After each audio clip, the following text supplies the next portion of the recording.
Well, good evening and welcome to Shelter Innovations in Housing. Tonight's symposium is on research and design, sustainability, and intentional community and affordability. We've got a great panel tonight. So right now I'd like to introduce tonight's moderator, Renee Chow. Renee has two titles. She's both the Dean of the College and the Chair of Architecture at the College for Environmental, and we're going to hand off to Renee now. Thank you, Renee, for being here tonight. Much appreciated. Thank you, Mike. And my thanks to all of AIA East Bay for inviting me to moderate today's session on innovations in housing. This is part of a month-long series of events on housing, and it's organized in conjunction with the home tour, Shelter 1, Shelter 2, as well as the housing design exhibition. As a result, I think when you hear some of the brief presentations, you'll be seeing that our experts will be referencing projects from the tours and exhibition as well. I want to extend a special thanks to Alex Fundeling of Opticos Design, who has been the driving force behind this, as well as her colleagues who've been organizing all of this month's events. So without further ado, I would like to introduce this afternoon or this early evening speakers. I'll be introducing them one by one, but it will be Charlie Ligety, Ann Turney, Annie Tilt, and Chuck Durrett. So we'll start with our first speaker, Charlie Ligety. He's director of the Housing Innovation Collaborative. The Housing Innovation Collaborative, I think it's nicknamed HICO, is a nonprofit housing focused on research and design platform that's bringing innovation home by showcasing and piloting the next generation of construction, finance, and policy solutions to address housing affordability from Los Angeles to the world. He'll be speaking on research and design. Charlie. All right, I'm going to take it away from here. All yours. All right, I'll share my screen here. Well, thank you for the introduction, Renee, and thank you for having me here to AIA East Bay. And I'm down here in Los Angeles, so it's good to see some collaboration and knowledge exchange on either side of California. So I guess I can kind of just give a quick overview of what the Housing Innovation Collaborative is. For those of you who haven't heard of it, so our website, housinginnovation.co, is really like our kind of virtual Housing World's Fair. It's kind of a platform for showcasing new solutions to really housing production issues in the housing crisis. So what we're trying to really look at on this platform is how do we build housing, sort of the old adage of faster, better, for lower cost, more sustainability, more equitable, and sort of using this as a stage and organizing all that kind of new solutions and information into one place, sort of a knowledge catalog. An example of a couple of the exhibitions that we've kind of tackled are sort of a range of, it's part database and part exhibition, where we sort of try to build institutional knowledge around places in the housing industry, especially in the housing production landscape, that we feel like are still sort of in the dark ages. So we kind of look at this whole continuum of the housing crisis, where we sort of need to be innovating around housing production that addresses both housing now, sort of the rapid shelter in times of shelter crises, and we also need to be looking at the sort of needs of housing forever or for long term on sort of the other end of this housing crisis spectrum, where sort of people even in the 120, 140% AMI do not have enough housing and are sort of part of the housing crisis, where they're being negatively impacted by the lack of supply. Kind of just a quick overview that I sort of always try to show here of like the problem that we're really trying to solve is, if you look at the housing that we as a society produce, we're not nearly coming even close to serving the majority of our society. So if you look at like a city like Los Angeles, and this is the same trend pretty much in any high growth area in the world, where market rate forces sort of dictate how housing production is being built. You have about 95% of new housing production built for sort of that 140 and on up housing segment. And you have about 6% of the housing built for those earning kind of under the 60% AMI level. And then you have this sort of huge, vast kind of missing middle where housing is not built for people in the 80 to 120% AMI. You have this huge amount of housing that's not built for sort of the lowest income segments of our market. And so we're really trying to like use our platform to showcase different ways to build housing. So, we kind of mix together both ready to go and conceptual concepts side by side in sort of an exhibition format on our platform to kind of give, re-illustrate this sort of the stigma of, what does a FEMA trailer look like in the 21st century, and sort of reinventing a lot of the different stereotypes in the housing market and kind of reshaping how we're moving forward on this. And so sort of on the other end of that continuum of sort of serving the housing affordability issues in the workforce segment or the middle class segment, we've also been launching an initiative that's focused on the essential workforce market, where it's showcasing not just the kind of hardware of how do we build structures, faster and better, and new materials and new modular construction, but also the software that goes into it. And so on this kind of knowledge catalog, we're still trying to kind of use this as an exhibition to showcase different solutions in a very readily digestible way, but also using it as a sort of a launch pad for inspiring new solutions in this arena. Is we've kind of created a showcase of a variety of different themes in the space that are helping kind of scale housing production for underserved communities. And so we, sort of pushing forward on a few different initiatives here. And yeah, we, are kind of building this showcase in partnership with hundreds of organizations, just because this is a purely like open source type of theme. But we're sort of using this as a really interesting way to actually come together and share best practices in a lot of these sort of areas of interest, whether it's emergency shelter, workforce housing, or what does the backyard home look like, and sort of what are the emerging trends out of that. These are sort of just examples of ways that we are using this platform to hopefully make an impact on sort of that huge deficit that we have to make up in scaling housing production. So with that, I guess right on the bell. So I'll stop sharing my screen and let the next speaker go. But thank you for having me again. Charlie, thank you so much, and very prompt as well. So I'm happy to introduce our second panelist, Anne Turney. She's partner at Methuen. Anne is an architect who's made affordable multifamily housing and transit-oriented urban infill the focus of her work for more than 20 years.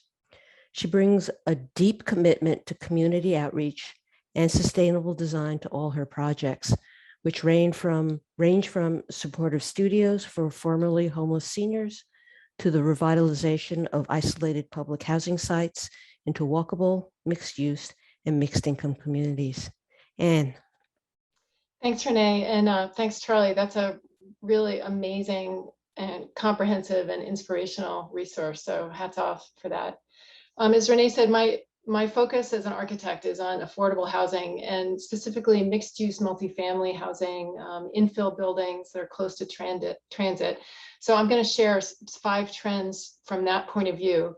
And my first is kind of a meta trend, which is the conception of housing not just as units or as shelter, but housing really as critical infrastructure that we can't do without, on par with roads, highways, bridges.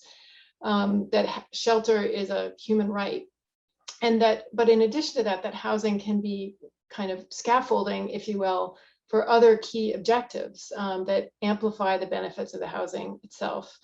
I have a quote pinned up on my wall, and I never wrote down who said it, but it wasn't me. So if you're out there, you can claim credit, which is that design is not what we make, it's what we make possible. So thinking about not housing as objects, but what it, to use a fancy word, potentiates, in addition to the benefits of shelter, a place to sleep, a place to do your homework, take a shower before a job interview, good respiratory health. What other important goals can housing infrastructure support? Housing is infrastructure for, or can be just infrastructure for decarbonization. And the conception of housing as infrastructure recognizes how much of the built fabric of our urban places and is in fact housing, and that the move to all electric, fossil fuel free buildings is a crucial precursor to being able to decarbonize our entire energy infrastructure and help us meet state and global decarbonization goals. And so this encompasses not only designing net zero or net zero ready buildings with integrated strategies for sustainability, but also reducing reliance on cars by building dense housing in the right place near jobs and transit, with bike hubs and other support for micro mobility. And then housing with great ground floors, beautiful active streetscapes and public gathering spaces that support walking and biking. Housing is infrastructure for equity, both social equity by providing housing for everyone, as Charlie was talking about, regardless of income, but also racial equity. We're recognizing that often the real estate status quo perpetuates historic discrimination. And so we can ask, like, how do we flip that by naming and addressing how we might be complicit in structural racism, whether knowingly or not? And how can we practice in a way that counteracts racism? So at the building scale, as architects, we can ask how a building design supports racial equity, both in the process of design, who designs it, who gets a say, who benefits in the short and long term, and in its form and expression. How the design of housing can preserve, amplify, and celebrate specific cultural legacies, particularly in our communities decimated by systematic disinvestment. Housing is infrastructure for health and wellness. Certainly the pandemic has laid bare how fortunate those of us are who have homes to shelter in place, and the incredible inequitable risks to those without stable shelter. So we think about how even, and maybe especially in the most dense urban places, can housing amplify the health benefits of simply having access to shelter by including thoughtfully designed open spaces for residents, from mid-block courtyards to rooftops, for everything from play to parties, views, gardening, the nourishing sensory experience of weather and nature's rhythms, as well as healthy indoor materials and building systems that ensure we can breathe healthy air at home. Good urban housing, as I said, also supports the health of neighbors. Active ground floors encourage walking and biking, and often host neighborhood services like bike hubs and childcare. And then finally, housing as infrastructure for social connection, for belonging, which is a fundamental human need. We're essentially herd animals, humans. Even before the pandemic, it was increasingly recognized that we were amidst a loneliness epidemic, and that's really been exacerbated by the isolation of the pandemic. And a recent landmark study, which really blew me away, showed that lack of social connection is a greater threat to health than obesity, smoking, and high blood pressure, which is a shocking fact. And strong social connections increase longevity, strengthens your immune system, helps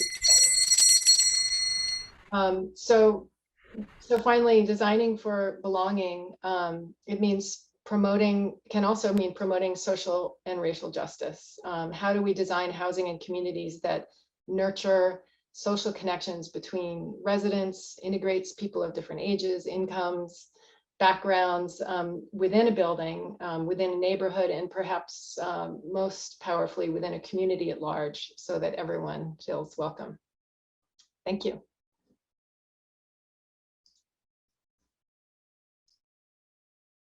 And thanks so much. I had to unmute myself. sort of do wish we were all in person, because after each one of you speaks, I want this huge round of applause. Our third panelist is Annie Tilt. Annie is founding partner at Tilt Architects. The projects of Annie's practice embody a marriage of thoughtful design and ecology, creating spaces that are comfortable and lyrical. They pay particular attention to the integration of the built and natural environments, from siding to careful detailing. The firm, Tilt, has extensive experience with alternative construction systems, including straw bale and rammed earth, renewable energy systems, gray water, and non-toxic and recycled materials. Annie will be speaking on sustainability.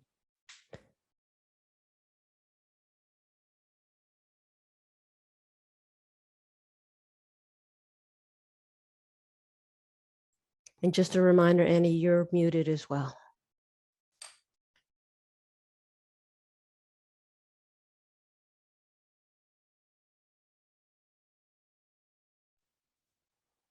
Okay.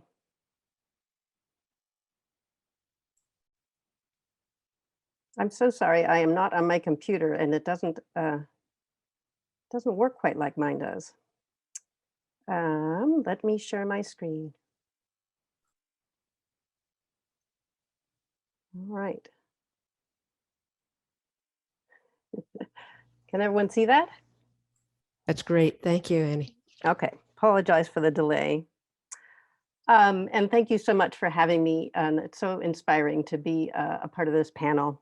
And as I'm sure you're all aware, the IPCC has issued a rather dire warning about the state of our climate, and therefore the state of our planet. And the AIA has quite amazingly followed suit and declared a climate emergency.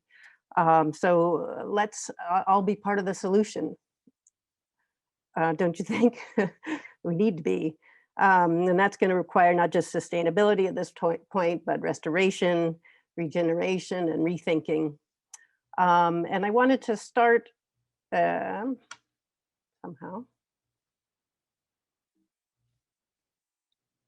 with looking at the concept of embodied carbon, right? What goes into making a building.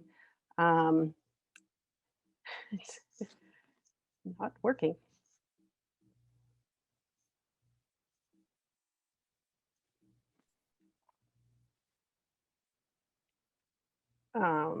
Excuse me. There we go. Where at the beginning, all of the embodied carbon is in the materials, right? And then operational energy kicks in, but really it's this first 15 years that is crucial to what we need to do in terms of the climate emergency. All right, there we go. And just, materials matter. This is a particular study by the Endeavor Center, looked at 4 different buildings, the same thermal performance, the same size, but completely different carbon picture, from carbon storage on the one hand to highly carbon emitting, using fairly standard materials. And just looking at the carbon impact of insulation, in isolation, you can use something like extruded polystyrene with very high emissions, or alternatively, you can be storing carbon with the lower insulation options. Looking at it throughout its life cycle there. And so looking at low carbon building systems, the big picture is natural, earth or plant-based, what we call biogenic, minimally processed, and of course, proximate. I just wanted to spend a second on wood because I think it's CLT is kind of the darling of the movement at the moment. But this slide from the Wood Council points out that it sequesters carbon, which of course is true, but it takes 40 to 70 years for optimal carbon growth in trees, depending on species. And the wood from a sustainable forest, you can't tell. It looks the same as wood from a clear cut that is incredibly erosive, but the carbon picture is very different because of the carbon in the soils that's released is twice as problematic. So that brings me to rapidly renewable biogenetic materials.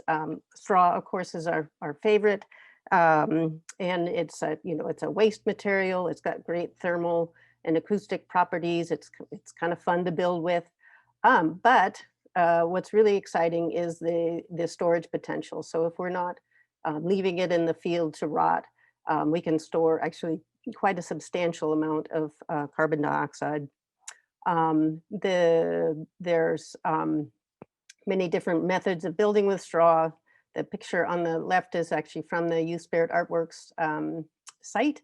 And there's light straw clay, which is an infill system that is similar, and hempcrete, which uses the hemp hurd, again, a waste product from hemp rope production, maybe from cannabis too, possibly.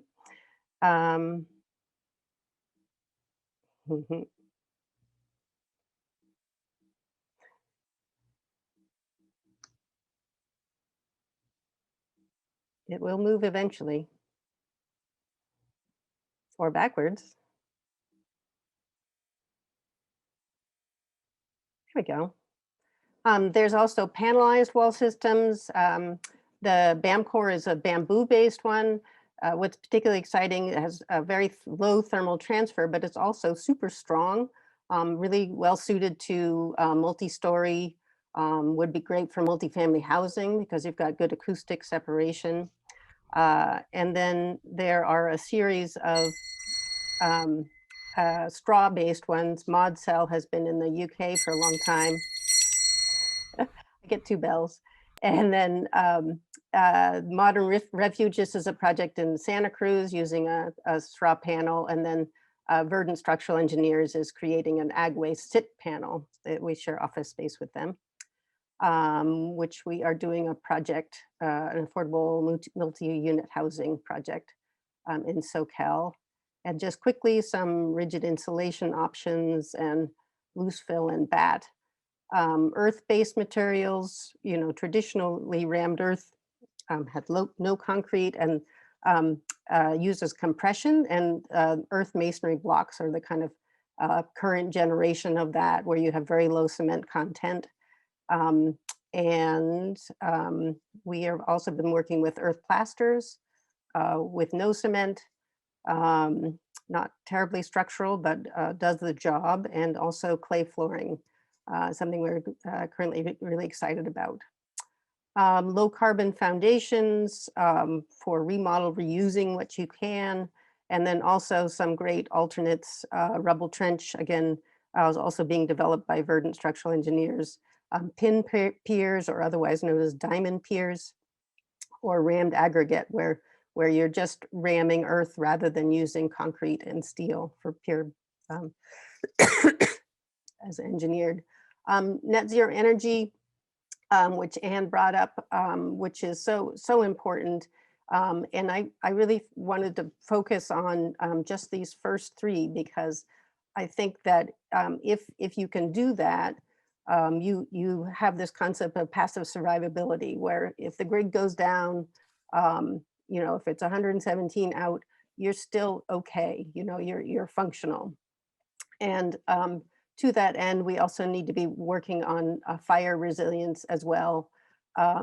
This is a project of ours that survived the fires in 2017 with our client sheltering in place in it, excuse me. So what we're looking for is rapidly renewable, biogenic, fire resilient materials. And lots of things to share, but I can leave that for later.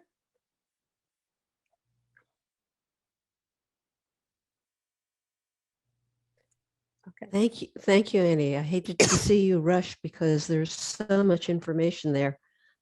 Thank you very much. Pardon my technical issues, including my throat. And then filling out our panel is Charles Durrett. He is the director of the Co-Housing Company. Chuck, I think everyone knows, introduced the concept of co-housing to the United States with Catherine McCammon with the seminal book, Co-Housing, A Contemporary Approach to Housing Ourselves.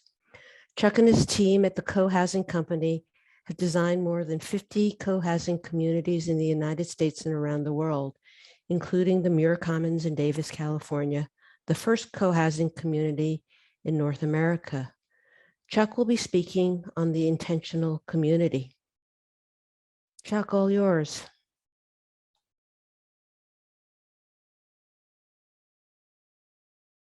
Chuck, you're muted still?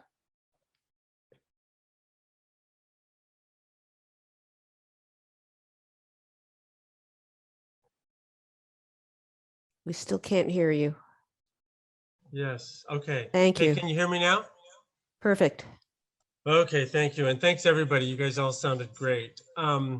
Hey, I'm just gonna whip through in these images. This happens to be a 70-unit homeless project we just finished in Napa County, California. Mostly cottages. Next slide, Renee. And it was a competition of 29 architects. 28 of the competitions were a single building.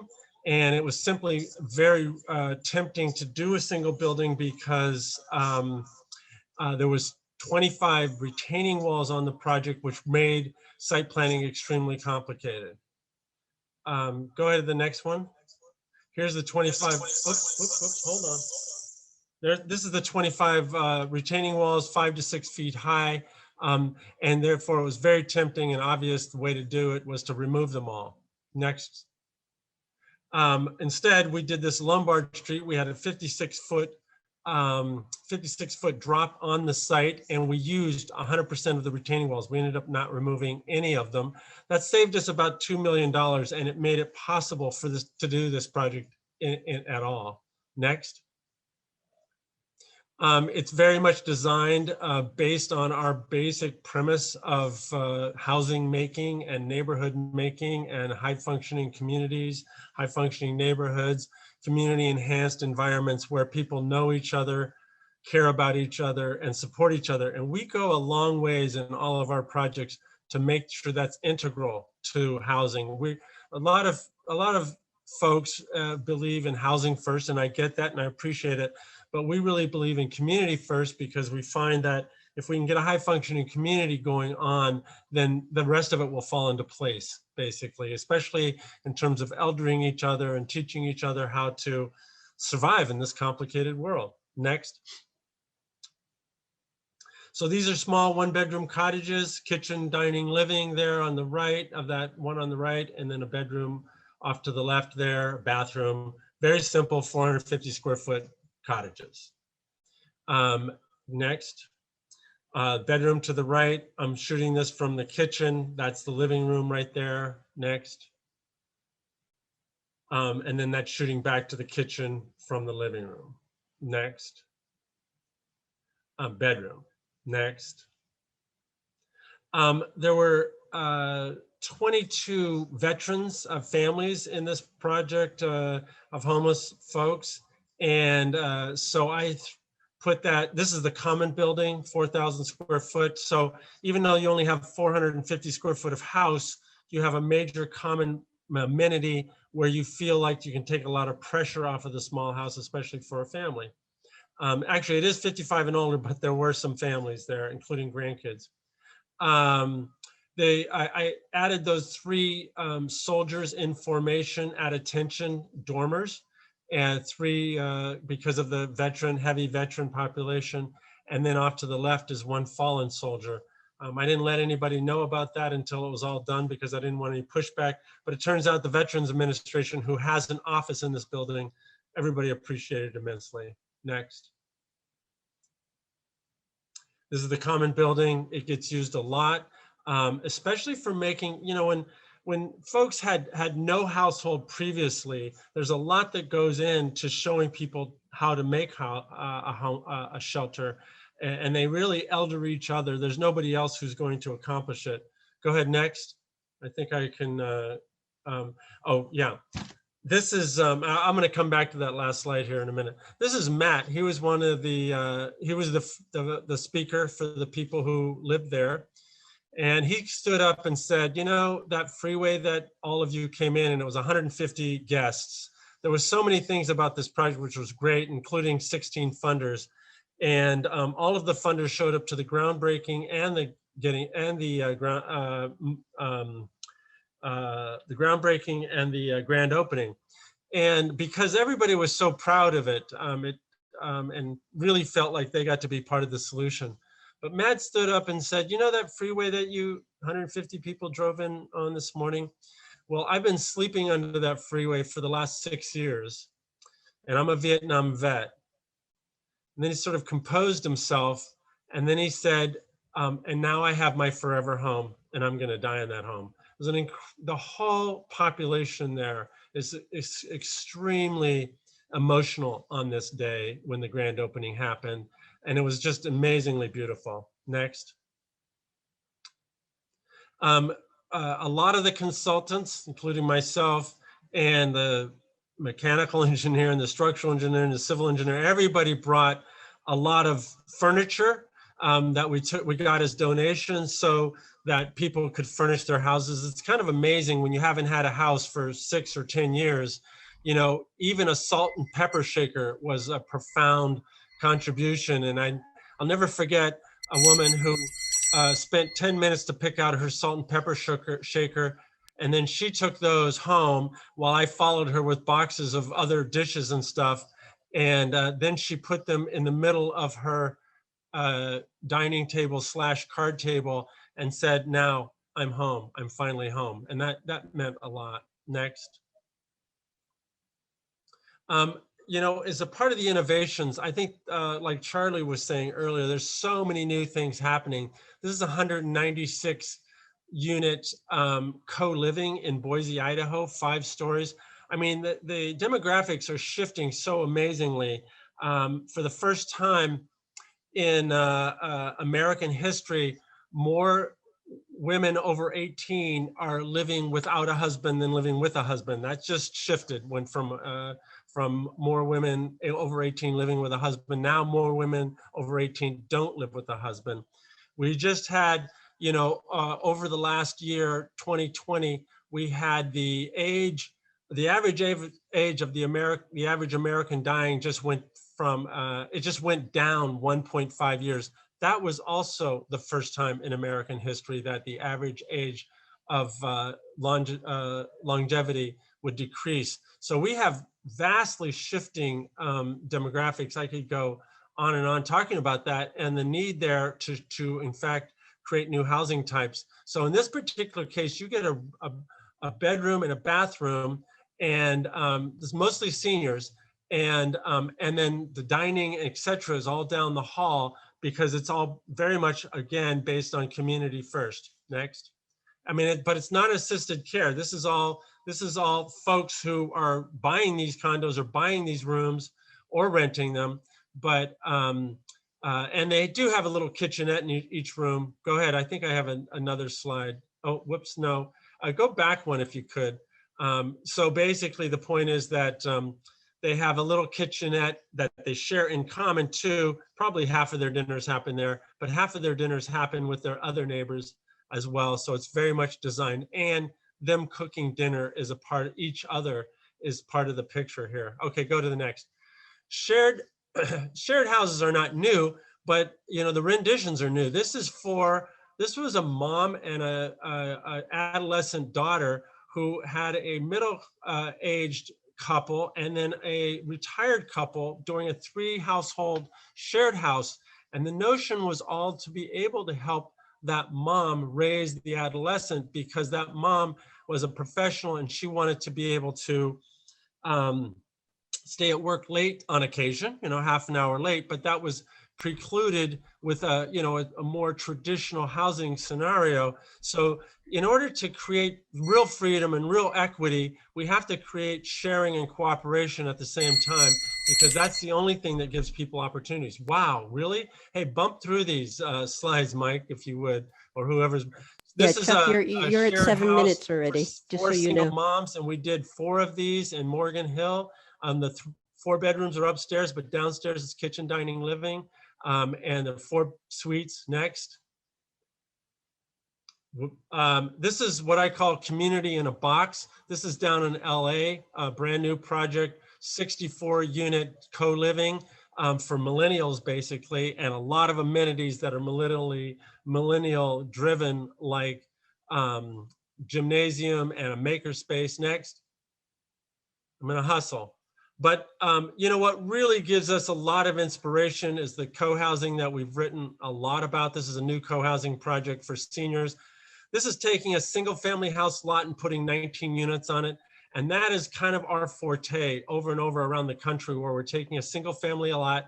The only way we ever get to do that in a single family house zone neighborhood is by having the future residents. So everything for us, whether it's homeless or breaking the box at any level, always starts with organizing the future residents. It's really, that's the only thing that seems to be dislodging things. I know a lot of architects and developers just get high centered because, you know, one thing for architects, we don't have the clients.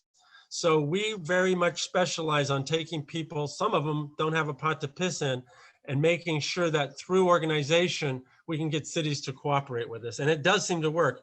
In 55 co-housing projects, we've only had one that we did not get through. And that's only attributed to having 150 people behind us when we're making our application, trying to get the innovations built. Next. Chuck, can I ask you, Chuck, can I ask you to wrap up, please? Next, let's hustle. Chuck? Who's got me? Alex, you're not going to give me more slides? Can we ask you to wrap up? You're past your time. Uh-oh, I can't hear you. Let's just a second. What's that? I was just saying you're well past your time, so I was wondering if you okay. could wrap Well, up, please. Just ramble through those. Make it a movie. Or not.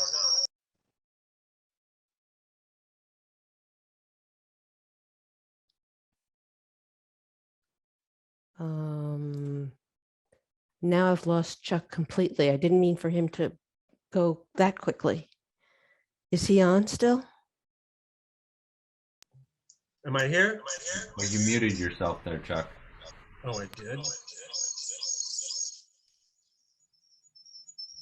Well, anyway, am I here? You are. Do you have a final sentence or two? I have a that you final wanna word. make? The interesting Yeah. thing about this slide right here is not one person in this slide was born in the USA. And, you know, people from other cultures often very much get community. And in the US, it's a workout. It's a big part of the cultural change that has to happen. That's it. Thank you. Thanks. Sorry to make you rush. I know everybody had to go very quickly.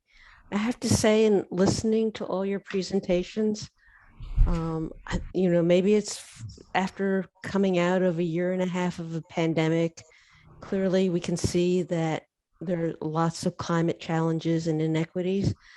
The four of you completely inspire me. It makes me feel very, very hopeful about things that we as architects can do. So I really want to thank you very much. I'm going to ask those of you who are in the audience, we'd very much like to have you participate. I have some prepared questions that I'm going to offer the panelists, but meanwhile, we invite you to post your questions up to, what is it called? Send questions here. And those questions are being sent to me and I'll be able to moderate them. But to get the discussion going, I'd very much like to ask our panelists, what do you think housing would look like 50 years from now? And I'm going to start with Charlie. All right, so the year's 2071. I think like my hope is, overall that there are just simply more housing choices out there. I think, we're talking about scaling production along this whole continuum of income segments. But right now, most people only really have two choices of the way they live their life in a city. It's a single family home or a multifamily apartment project in sort of a 50-unit complex. And I think there's few and far choices in between, both on a typology basis, whether it's so to Chuck's typologies that he highlighted around co-housing, or tenants in common ownership models, or sort of duplexes and sort of creative backyard home types of ground leases. I think, that's what I hope in the future. There's a lot more flexibility in both the design and kind of legal structure that will allow a lot different ways to access home ownership or sort of renting in the community that you live in or are part of. And so, I think of 2071, if you think back to like the past 50 years of how much we've built, I feel like, we are on the cusp again of really investing back into our infrastructure, which I include, housing in that definition, and sort of reinvesting back into housing and highways and buses and transit and rail. I think is going to have a huge impact on sort of, hopefully correcting a lot of the wrongs that have happened over the past couple of decades where we really haven't invested in our core communities. And so I think like, hopefully in 2071, we'll have a lot more housing, a lot more walkable communities, a lot more inclusive ownership styles where, someone for only $500 could own a piece of their neighborhood.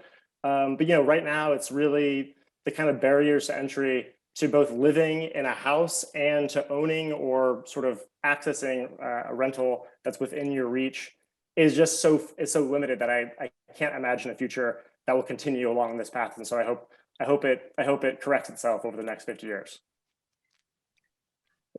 Annie, how about you? Yeah, well, I think that it's pretty hard to know what's going to happen in 50 years, but I think that there's going to be, I'd like to think a little broader than the city. I mean, I think there will probably be converted buildings, probably converted shopping malls, and like the chocolate factory was such a lovely example that will be converted for housing. I don't think we're going to need all those buildings in the same way anymore. And I also think that they're that the kind of rural component of living on the land, and maybe we have to be more mobile, right? We have to be maybe a little more nomadic. So perhaps there's more temporary buildings or buildings that pop up and and then you pick up and move. I'm not sure.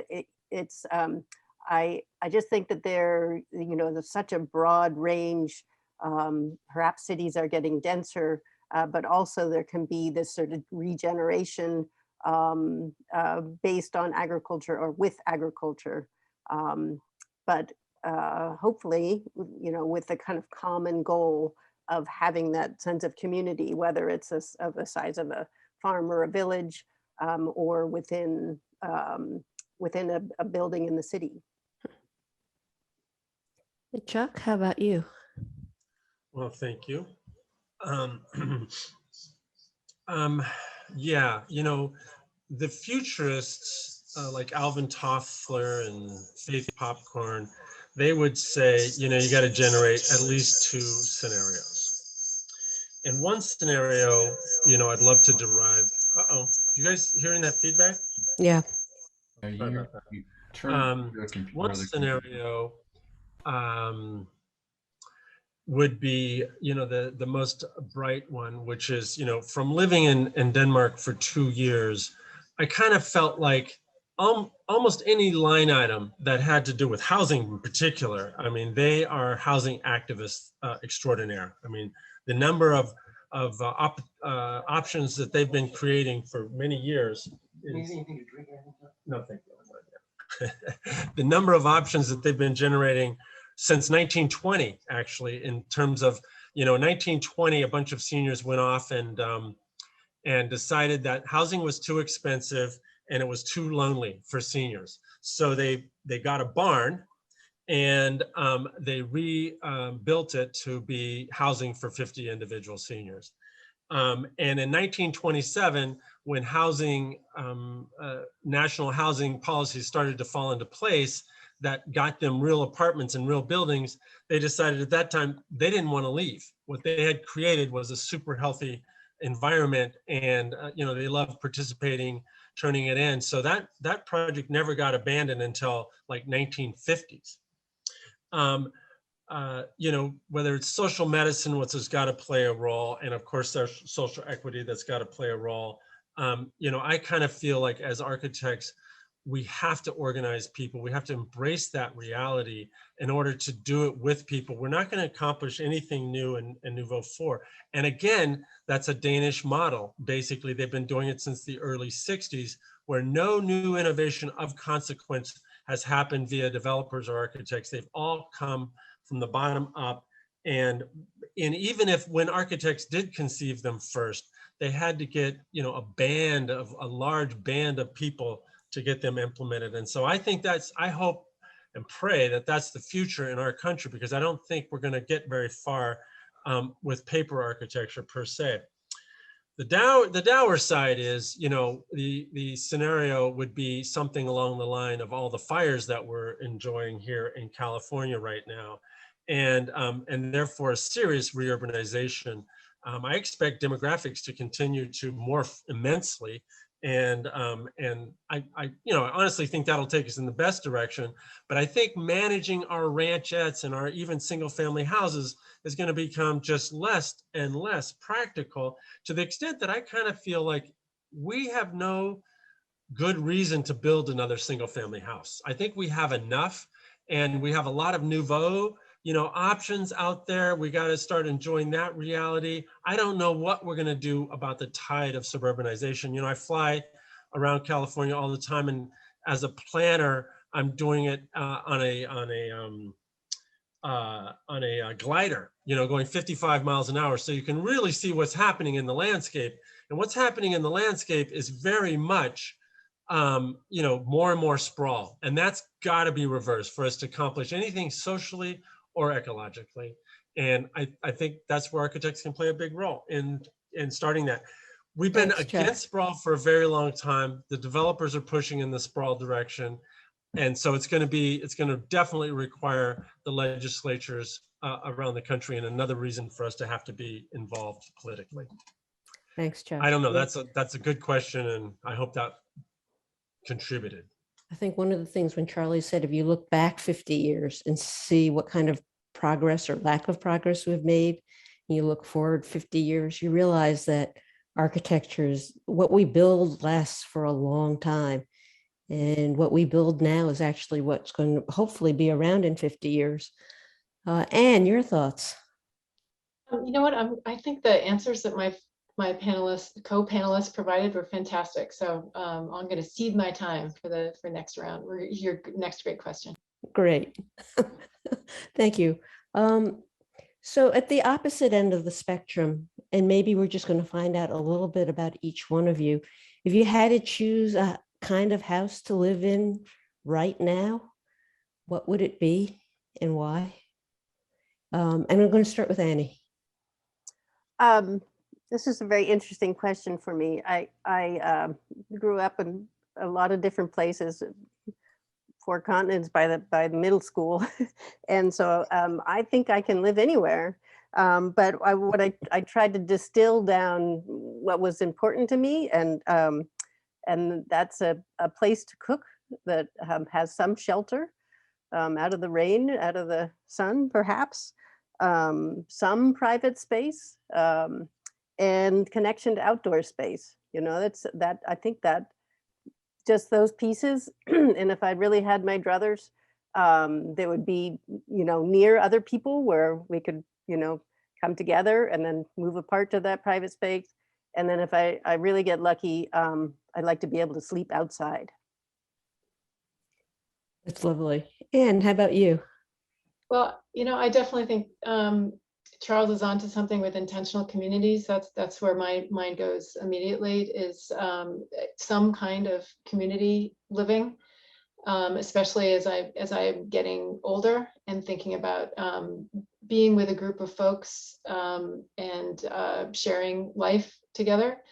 And I also agree with Annie in that for me, there's a component of having access to the outdoors or having access to parks, but I'm also an urban girl and I love being in cities. And so some place that's on that magical edge that sometimes quasi suburbia offers, but not suburbia, in some intentional shared living.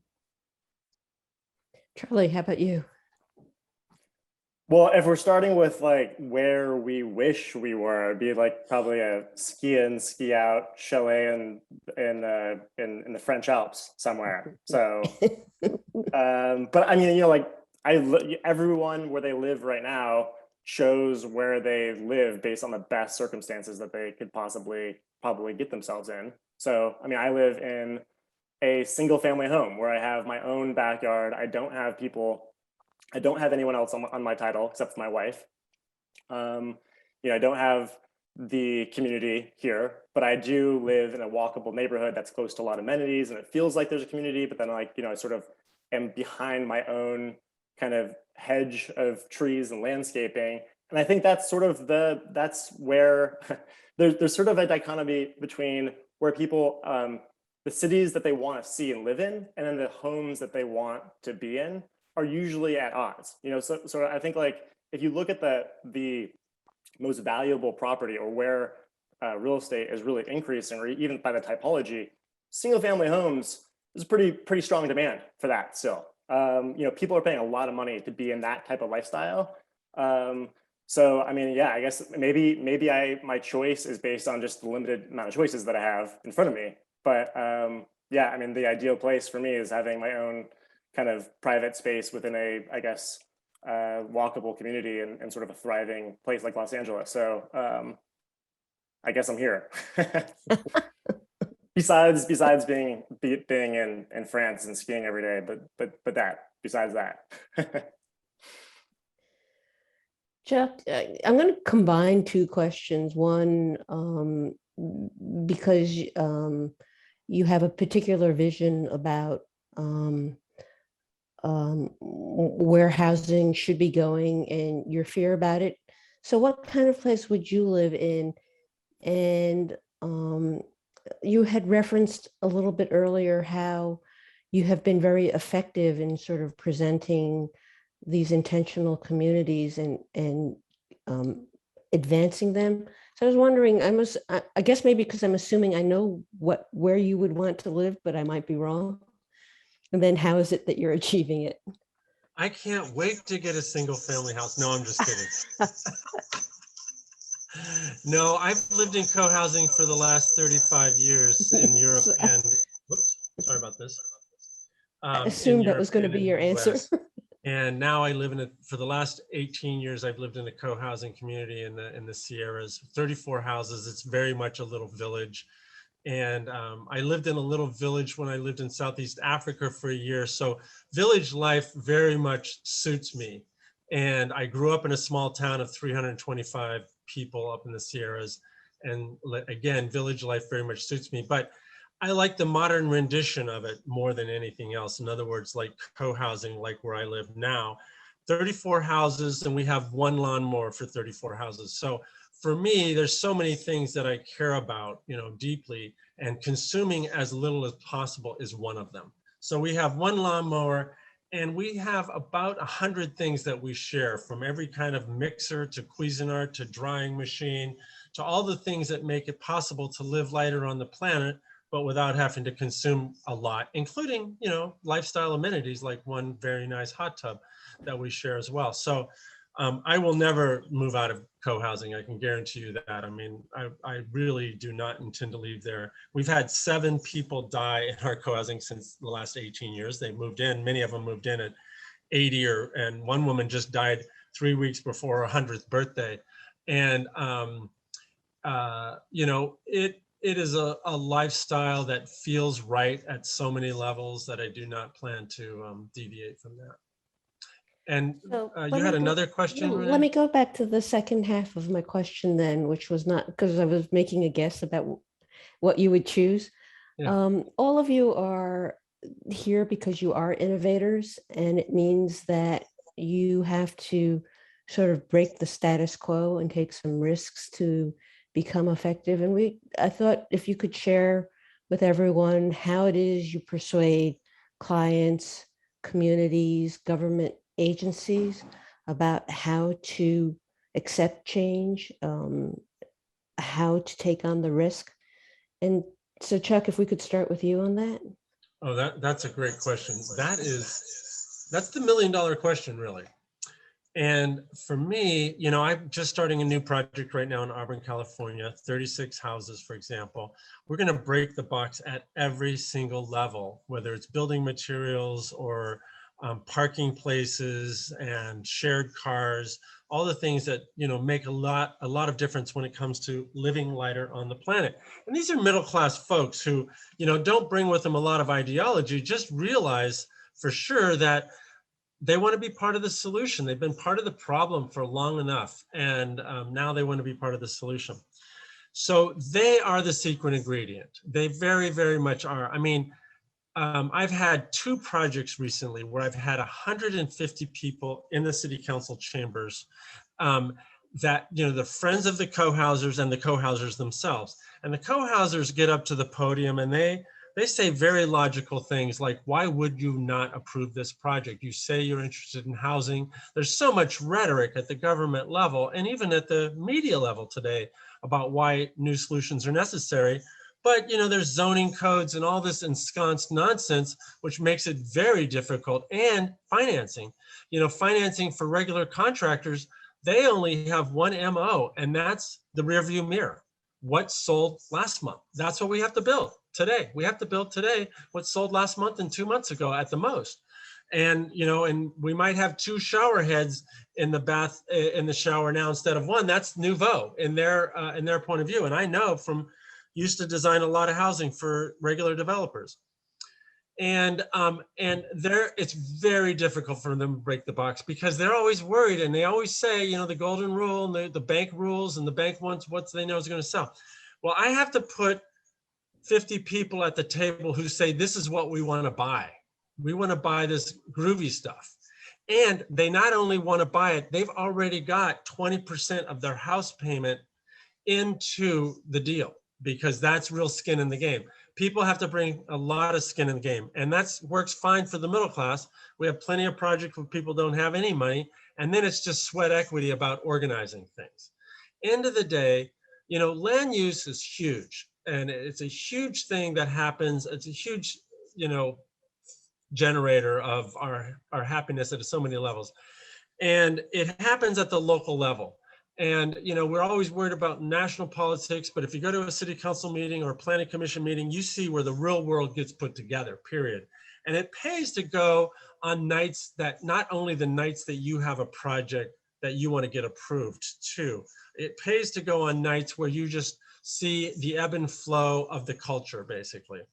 And when you bring 100, and, you know, usually there's not a lot of people in the room, a developer, you know, and you know, their lawyer or something ridiculous, and it's very challenging to get something built.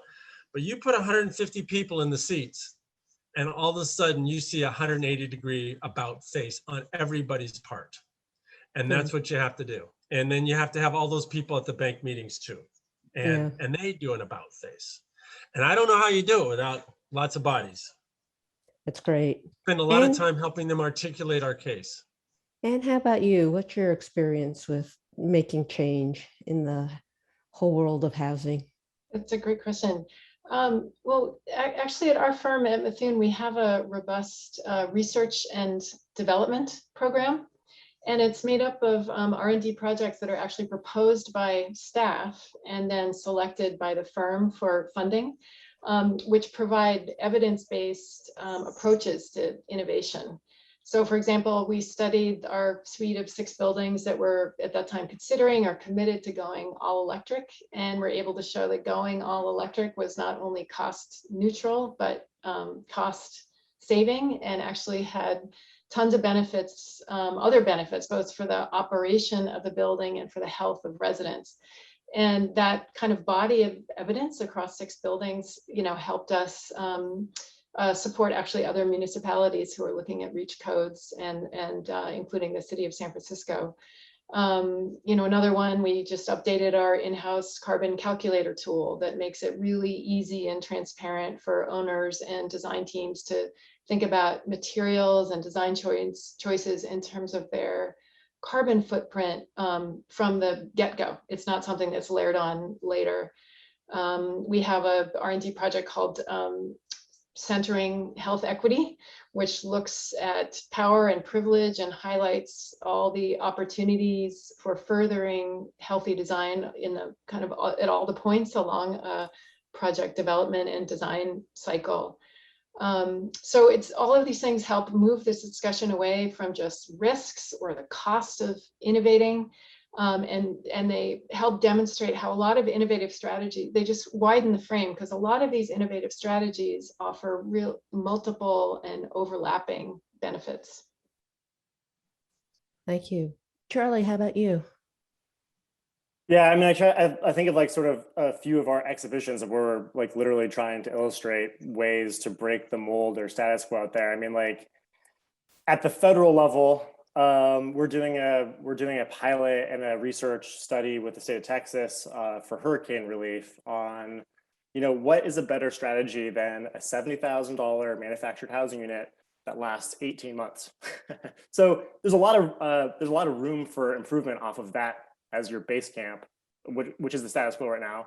And for a lot of decision makers at the federal level, if you can beat that, I mean, I think it's largely a lot of these decisions around breaking status quo is about cost savings, number one. I think about that at the federal level of like, hey, you can get units that last 50 years for a third that price and built with much more sustainable materials. So I think it's sort of like one is it usually it's all about money around changing the status quo. And then like, I think the strategies that we're like working on various levels, like, I mean, we're working on a local initiative in the LA County region where we're trying to basically say, hey, the status quo of building a multifamily unit for $500,000 is unacceptable. We need to figure out a way to cut that in half, because that's the only way you can make housing affordable to the median household income. And so those ways, much different around sort of like getting everyone to start talking in the same direction around policy incentives, financing mechanisms, and the design that can reflect getting to that outcome. And then I think about my backyard. I mean, like right now I'm trying to build a shipping container in my backyard as a backyard home, and through the navigating all the ADU laws and loopholes there. And it's sort of like, I'm trying to build this thing for the least amount of money. I'm trying to save money, $100 on a foundation, or on an engineer driving up a plan. So I'm trying to build the cheapest unit of housing you can possibly build in LA. And, it really takes innovation at every single stage of this process. And that's one of the challenges, is just sort of like getting all the people onto the same page. Like the number of people that work in building and safety in a place like Los Angeles that I've never heard of a shipping container converted into a housing unit, it's a problem. It's a huge problem, and educating people and getting them up to speed on sort of what innovations are already out there that have already existed for decades. And so I think it's part of it is like, one, convincing them that it's safe or cost effective, but then two, that it actually exists. Because a lot of people just sort of live in their status quo world where they've never thought of a foundation being built with anything other than concrete and rebar, like helical piers and these like sort of triodetic bracing structures. You might as well be talking in a different language when you're talking to building and safety folks that are in charge of stamping approval on these structures. So I think that's one of the things that we're trying to close the gaps on, is just like, you can't change the status quo unless you get to every single person and get them on the same page. Thank you. Annie, I'm going to turn to you, but I'm going to ask Ursula to unmute herself and ask her question, because I think her question is tied to the subject area. It is directed particularly to you, so you can answer her question in the larger context. Ursula, do you mind asking your question? No, but I asked a few questions. Which one are you referring to? About getting the AHJ to accept. Oh, yeah. Yeah, okay. Please. So this was a question for Annie. I mean, I really appreciate your efforts to make our planet have buildings which are made of much more sustainable materials.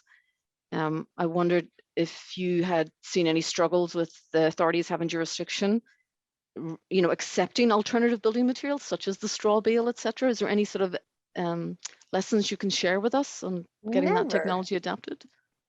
No trouble at all.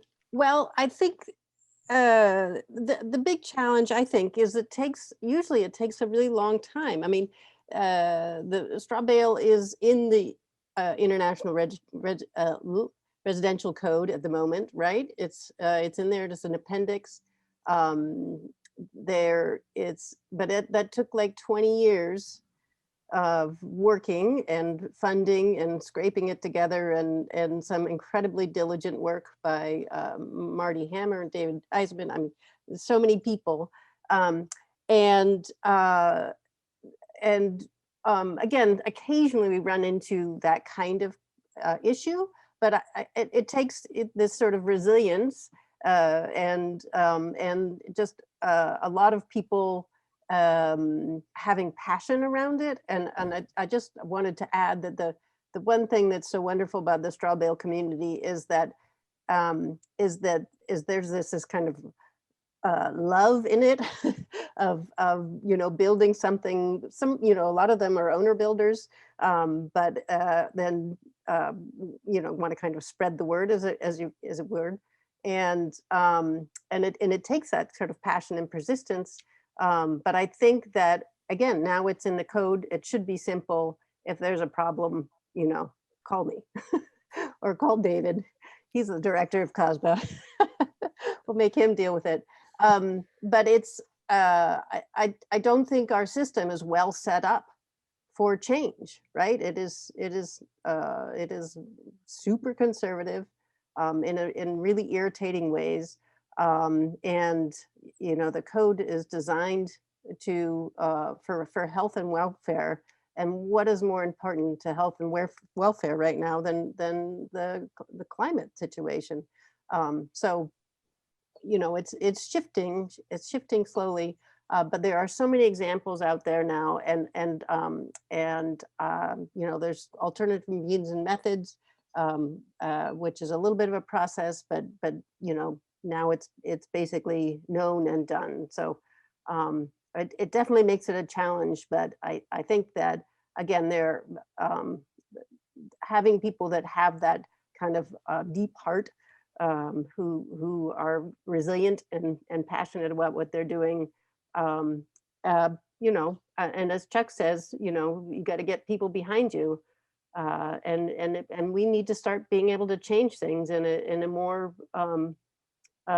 facile way, right? We have to be a little bit more nimble, because just getting ADU laws changed in Oakland, I mean, why should it take 5 years? It should not, right? So Amen, I'm not sure I'm going to solve all the parts of it. Thank you. Thank you. Go. Good answer, though.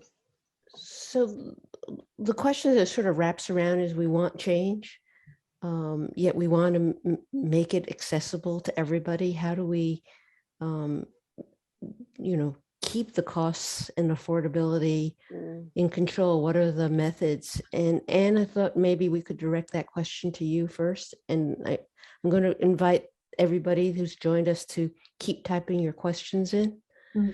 Yeah, it's a great question. So in thinking about this and how to answer it in a very short time, I realized that all of my thinking about this kind of could be grouped in 3 categories: scale, systems, and speed. So scale, I think thinking about cost in terms of jumps in scale that help drive down the cost per unit. So, a few of our buildings, affordable buildings in San Francisco, we convinced the city and funders and actually the communities in which we were designing to go from a kind of a stick over podium building to a 9-story type 1 building, getting significantly more families on, the same area of precious land area near transit. So it was a more overall cost, but the same or lower cost per unit, which means that scarce public dollars go further in providing housing. And then also in small scale, all the innovation around ADUs, missing middle, rezoning to allow fourplexes, scales that are, like illegal now, which is bananas, and communities like co-housing. So the second category is systems. You know, a lot of the things that Charlie talked about, all the emerging building technologies and the innovating in that sector, from volumetric, modular, all the bazillion flavors of factory built systems and offsite construction. You know, we're collaborating with folks who are trying to re-envision current construction practices and to make construction more cost effective. On the whole, again, the whole range of building typologies, from transitional housing to multifamily housing to high rises. And then the last or a final way to think about saving money is speed. How can we get approvals faster, you know, save on escalation, just save the wear and tear on all of us that we've kind of gotten ourselves into a pickle in California where we've said not in my backyard. And so some of the state legislation that has been passed in the past couple of years, particularly SB 35, which provides ministerial approvals for housing, and are just absolutely critical. And so just getting out there, I would say, and related to this is political support. So encouraging all of us as architects to get out there and advocate to well-designed housing, whether you're using SB 35 or some other tool or not. Support each other's projects, show up at city council hearings. It's really easy on Zoom these days, and advocate for housing so that it happens faster, and that will help drive down costs. Thank you. Charlie, any, Chuck? Can I just say, I mean, because Anne, I mean, you were so right, and I think all of those things are incredibly important. I just wanted to add to it that, especially, I mean, I have two 20-something children, and they are so want to do hands-on, and if they're the you know, the meaning that comes with that of the craft of building a project or building it for someone else. I mean, you know, bale raising is like the most exciting thing, because people just don't interact with their buildings in the way that, you know, that it has that meaning. And I think that sometimes the way to make things less expensive occasionally is to add labor, right? We have a lot of labor, and sometimes you just have to use, you know, mud and stick it on the wall. So just as a balance. I'd like to build on that. You know, volunteerism is still alive in a big way. I'm very happy with the project that was built by a guy named Andrew Heben in Eugene, Oregon. I had a small part in it, but he built 30 tiny houses for 30 households that were homeless, and they cost $8,000 a piece.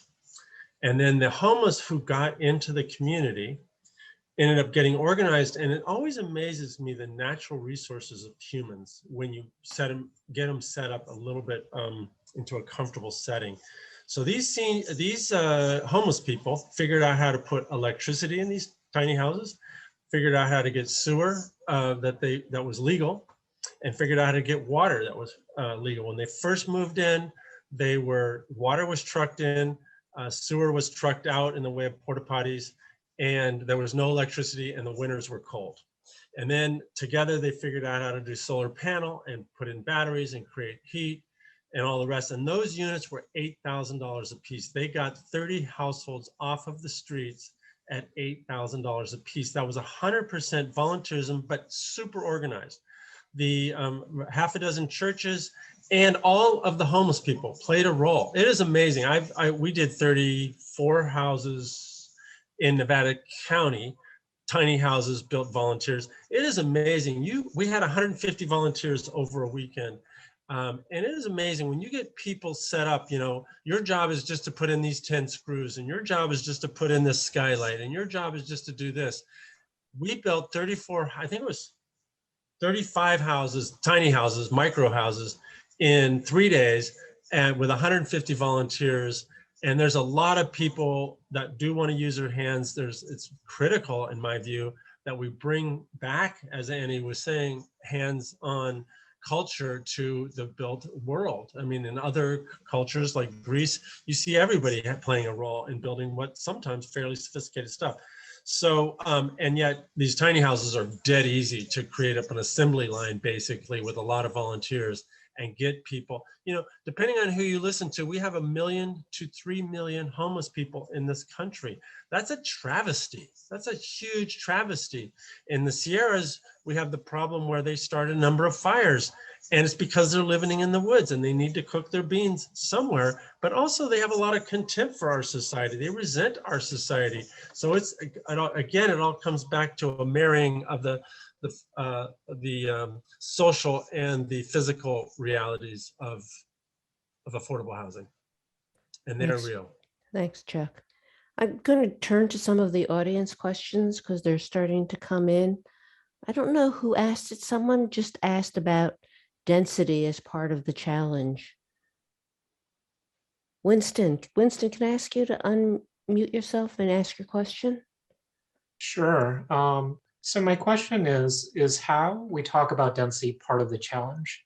We're accustomed to talking about cost per unit or the number of units that we develop in any given amount of land.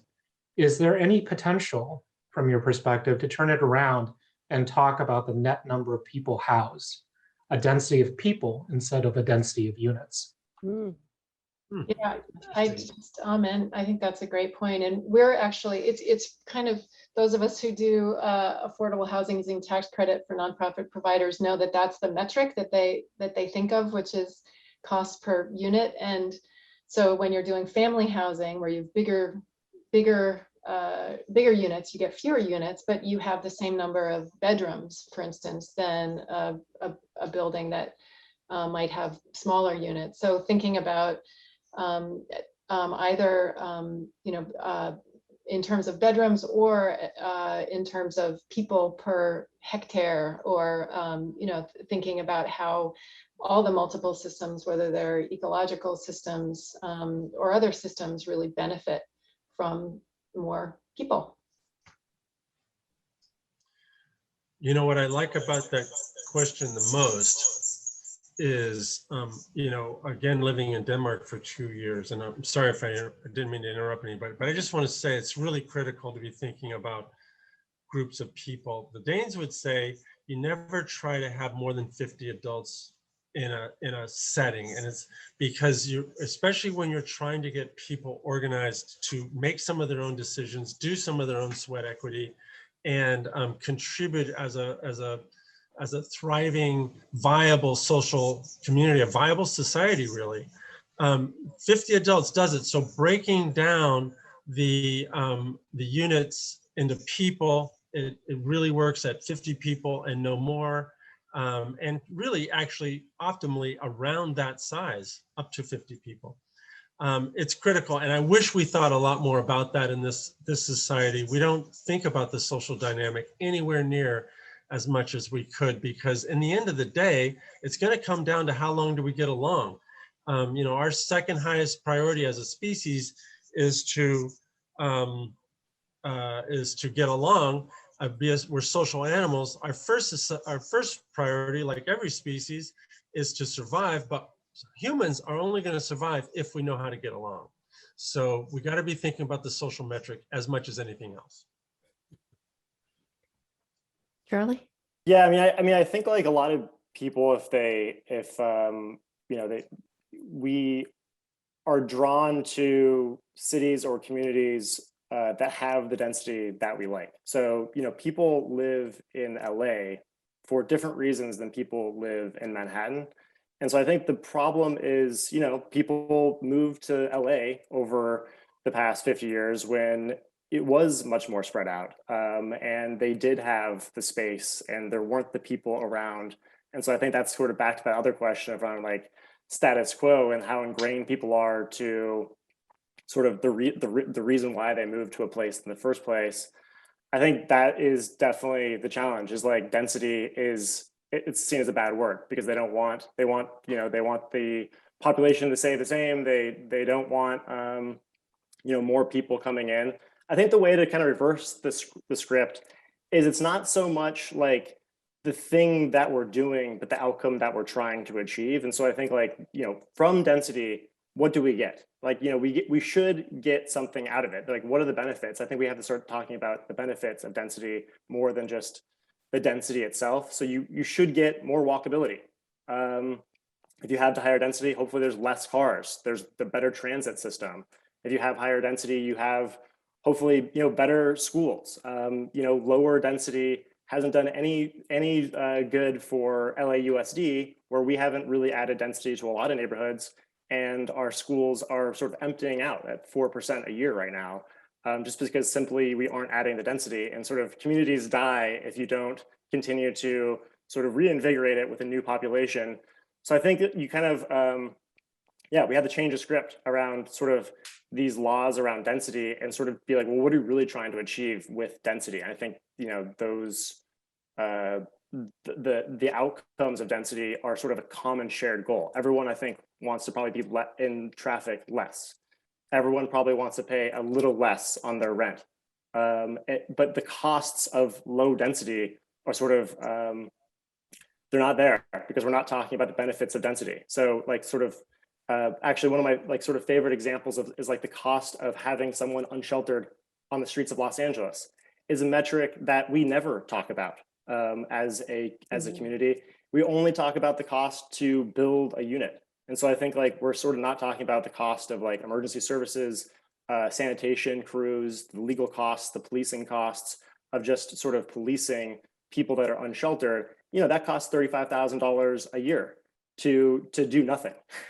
And to do something, you can build a tiny home for $5,000 or $8,000, a lot of examples out there. You can service it with wraparound services for $15,000 a year. So you're kind of looking at this as like, you can basically save the money, the city, half of its expense by just doing something differently. And I think like we kind of have to start looking at the cost benefit analysis in a very honest way around whether it's density or solving or ending homelessness, because I think the answer becomes very clear if we all sort of agree on where a common objective is, which is eliminating homelessness, having more walkable communities, having more affordable communities, having more inclusive communities.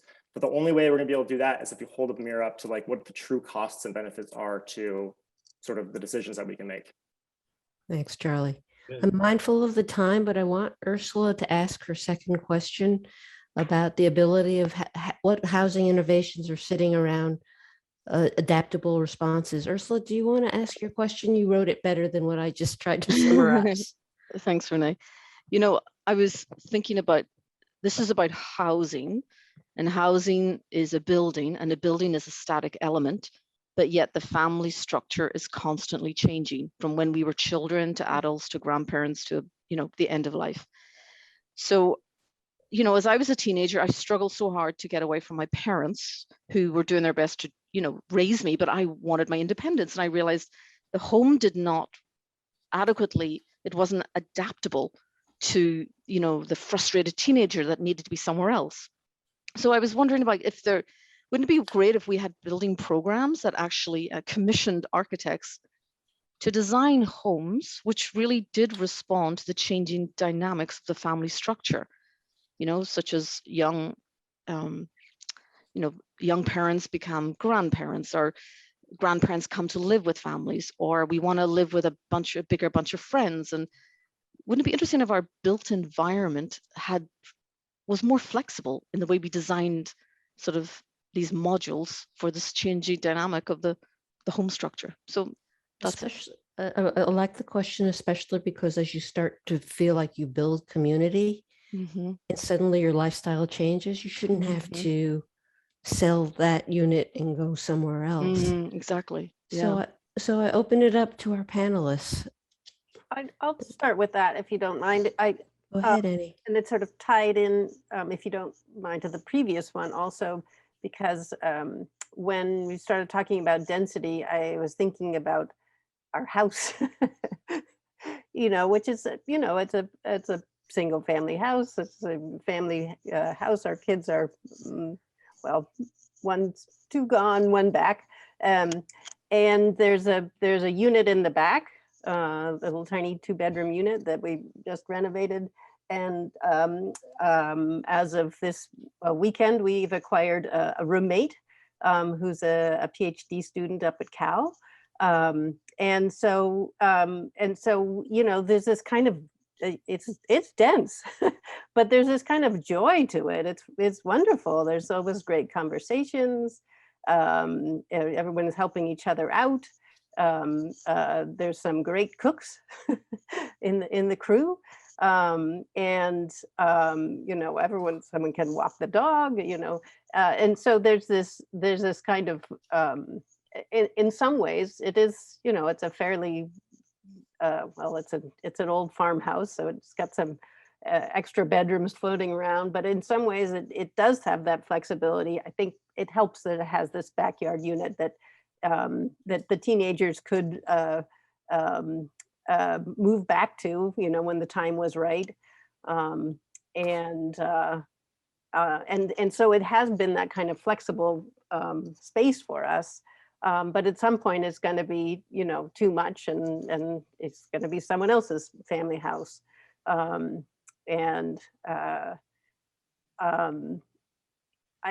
know, so part of it is about an attitude about it. But the other thing is, you know, it's 1/10 of an acre, and we're 6-7 people.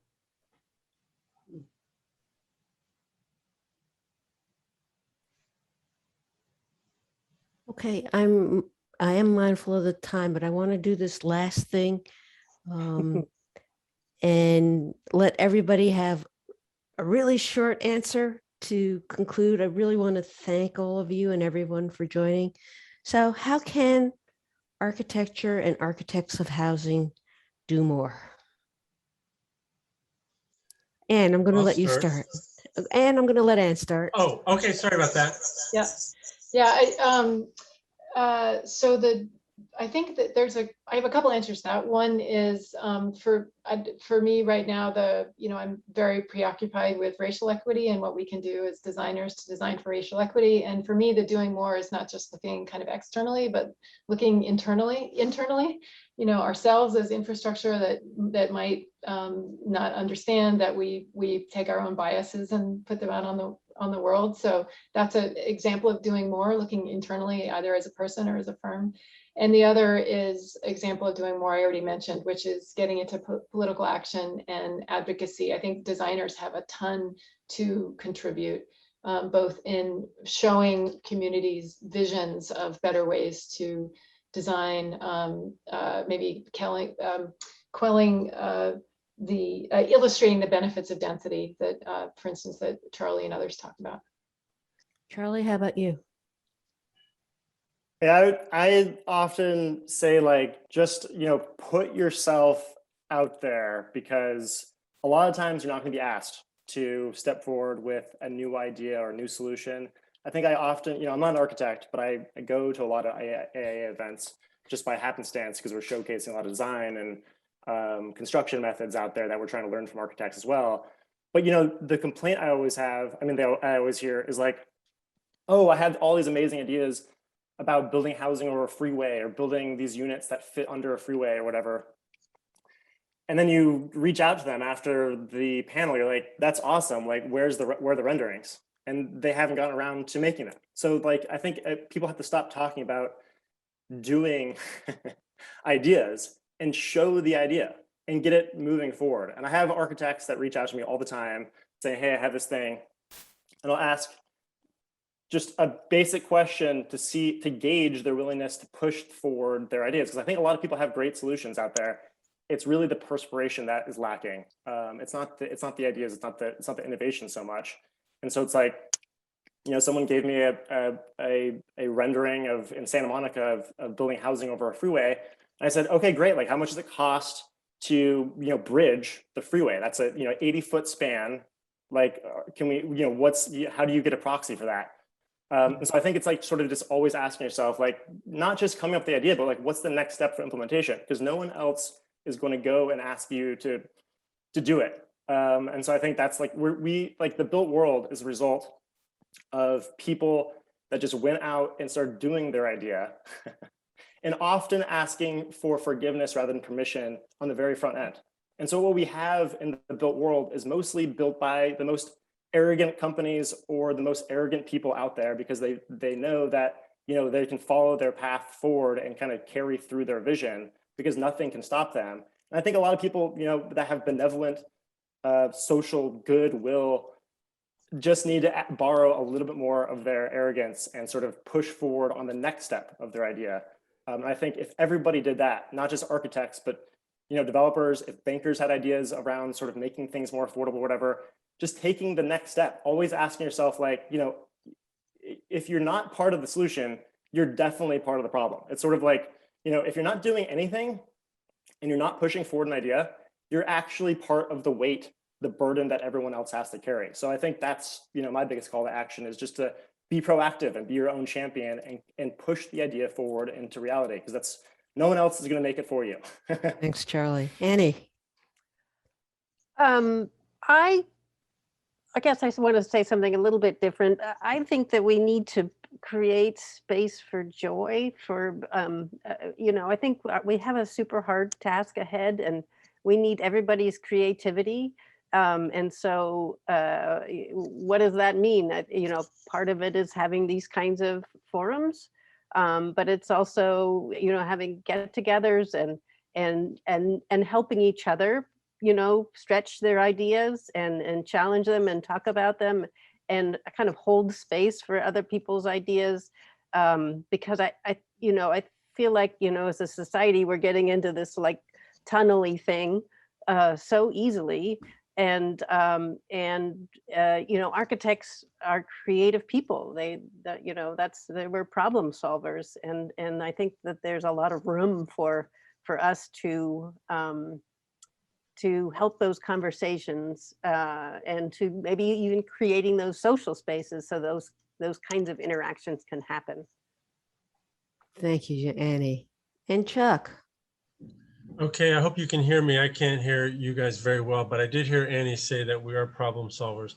And certainly I would love to just sit at my desk and solve architectural problems till the cows come home and just make sure it looks good. But I feel like to make changes, as the question is posed, we're going to have to organize people. I know I keep coming back to that and be the activists.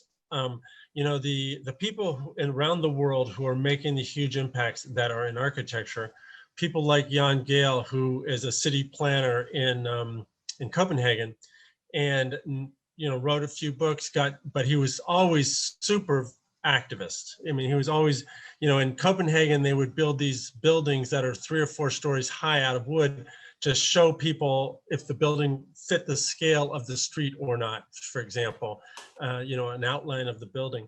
And now he's out there making cities around the world of consequence. He just redesigned Moscow, for example, and Christchurch in New Zealand, for example. His firm is huge. And so, you know, a lot of architects don't get involved with activism because it looks like, you know, it looks like a black hole, and it is a lot of work, and you end up not getting paid for a lot of it. But now I think Jan Gehl is one of the most prolific and influential architects of our time. He also happens to be the best professor I ever had at the University of Copenhagen. There are others around the world who are just not taking it anymore. Basically, their activism is on their front sleeve, and they are at City Hall and the planning commissions and at the governor's office, and with a crowd of people, and you know, making serious headway. So I believe in that method. Thank you. Well, I very much want to thank our colleagues who joined the session today. It was nice having you, even though I can't quite see you in Zoom. I'm looking forward to the day when we all can be together in a room and sharing a glass of wine after we finish this. Thank you for turning your cameras on. It's great to see everyone. I can't thank the panelists enough for such a fabulous discussion and such great insight. The questions were also great, and so with much appreciation. And thank you to AIA East Bay for hosting us today. Thank you, Ursula. We can all clap anyway, so here we go. Again, fantastic evening. Thank you so much for all of our panelists, the planners, and Renee Chow from the University of California, Berkeley.